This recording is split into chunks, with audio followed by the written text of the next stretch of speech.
I'm so excited to tell you that we've turned all of this work, my prototype, these ideas, we've turned it into a product. And so now I'm so excited.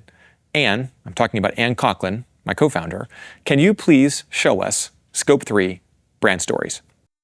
Thanks, Brian. Now I get the best job because I get to show you what brand stories looks like in the platform.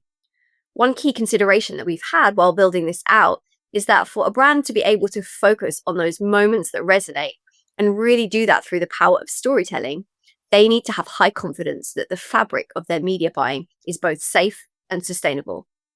We've shown you the power of brand standards with some phenomenal results earlier. We've also shared with you the ecosystem of our sustainability partners that enable us to have the best emissions signal in the industry that can be used and powered through brand standards as well. And so with the intersection of safety, sustainability, and now stories, let's dive in and understand what this truly looks like. So let's start with creating an agent. Our job here is to start giving the agent all of the instructions that it's going to need to become an expert in how you, the brand, want to buy media. For the purposes of this demo today, I am Anne Mart, and I'm going to run on the web and focus my media buying in the US, where there'll be some specific content languages that my brand will be thinking about. Next thing I want to do is to tell the agent where it is going to be deployed. So this is the operational boundaries of the agent. We've seen Salix do this on the trade desk. For social, we would have agents being able to run on Meta. And you can see here a list of all of the partners that we require. I will have set up this within the system already. So I just simply need to tell the agent that I want to start running on the trade desk. We have some direct integrations as well. What does deployment actually mean? So once we've gone through the entirety of the setup, you can actually get your agent to make decisions for you on every single impression. Now, that sentence has received a lot of questions since we launched brand standards at Landscape. How are you actually able to run inference on every single page, reel, etc. of the internet, given the speed required and the potential emissions considerations as well? So let me explain a little bit about what happens here. In the Scope 3 universe, we get a stream of new artifacts, which could be reels, articles, podcasts, into our Scope 3 content pipeline. So that's either from data that's being pushed to us directly, in the case of some of our publisher partners, through feeds, or from crawling the web. And once we save the agent with its live models, what the agent does here is it's going to start to say yes or no, depending on all of the configuration and all of the reasoning that the agent will do based on the model and the prompts that we set up. So it's actually this yes or no that is what is getting saved and being pushed out to our servers right beside Trade Desk or right beside Amazon, right beside Index, etc. And those servers can now respond in real time. Alongside this deployment, you will also be able to tag creatives to understand and get insights into our array of media quality signals and a little bit more, which I'll show you later. Once we have created our agent, we can set up brand standards or brand stories or both. We've already seen the creation of a model and how powerful the nuance and reasoning of that agent is earlier today. And so I am going to assume that we have created a brand standards model within our agent. And you can see here, let's assume that some other brand safety and brand standards controls in the form of inclusion lists and media quality within our brand standards agent. So now let's get started and create a brand story. My advertiser, Anne Mart, has been doing some customer research, and we found some couple of really interesting insights. One is that our customers are really connecting to this trend of cat yoga. Lots of memes, lots of studios spinning up that are offering cat yoga to clients. This is a broader trend.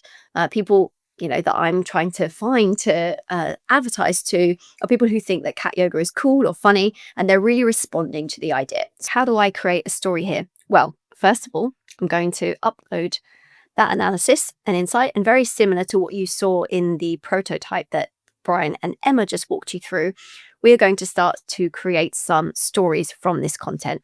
I think I'm going to go with the second one here, the mindful sanctuary moment. This person who specializes in big moments at work, but recognizes that she needs to find ways to restore presence in her life. And we're going to start to test and calibrate. What we'll see here is the artifacts that are being found are really ones where we've seen that query relating to the story. And, from that huge array of artifacts, we are finding the ones that are resonating most strongly with this prompt. That is what the agent is then going to start to do when we publish it. Looking through this, we've seen this already, but this is obviously a much nicer design. We are looking for anything that doesn't quite fit. And I think this one here is not showing that high affinity I'm looking for because it's looking at apps. And this person is really thinking about being offline and finding those intentional pauses in her life.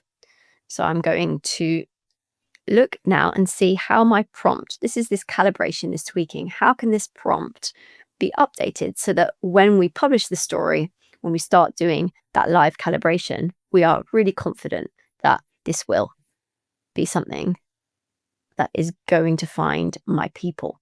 This looks a little better. So we've seen the reach has gone down slightly. The artifacts are calibrated. And once I'm happy, I can click publish. And this is now where we start to see some of the insights that are hugely, hugely valuable for me as Anmart, as I start to understand the world that I'm buying on this big gray box here and where I'm finding my people in the buying that I'm currently doing, even before I start to target those stories specifically media. Looking at the total artifacts, we're seeing some overlap here. That makes sense because we started from that brief of cat yoga. We're looking at, how this could potentially relate to the impressions that I'm currently buying. Where am I seeing high affinity with my users? Where am I understanding what I could be doing to actually be capturing more of the people that I'm looking for online? So I can see some good stuff here. I can see actually where there is a relation and a correlation now between brand standards and brand stories, where I'm not buying any of the potential high affinity artifacts on these domains for a variety of reasons. It could be the high carbon media controls that I've set up. It could be other metrics that we're looking at and we're protecting the brand from, or it could be simply that we haven't considered it as a brand. Maybe this is a moment to go back and understand how we could potentially increase what we're doing, given the high brand affinity that we're seeing here with these specific stories. And then opportunities here where potentially the bidding that you are doing is meaning that you are actually missing out on artifacts. We've never seen them in the realm of your media buying. Now, this is really the beginning of a journey of creating for a brand, a Venn diagram of circles where every single impression that is being bought is being captured in a story. Some insights with targeting, and imagining that we have targeted specific direct campaigns as well with publishers that are participating here. You can start to understand, where there is increased story affinity by publisher across where you're buying, starting to build up that picture of the marrying of where your people are and where your spend is going. And then finally, thinking about what this means as we start to look at creative. Is there affinity between the messages that are resonating and what you're buying and who you are trying to find online? The power of stories enables you as a brand to grow your brand awareness and affinity with your customers, and within the Scope 3 ecosystem to do that in a safe and sustainable way. I'm so excited to share this product with you. We are starting to test brand stories alongside our suite of solutions, so reach out to your Scope 3 rep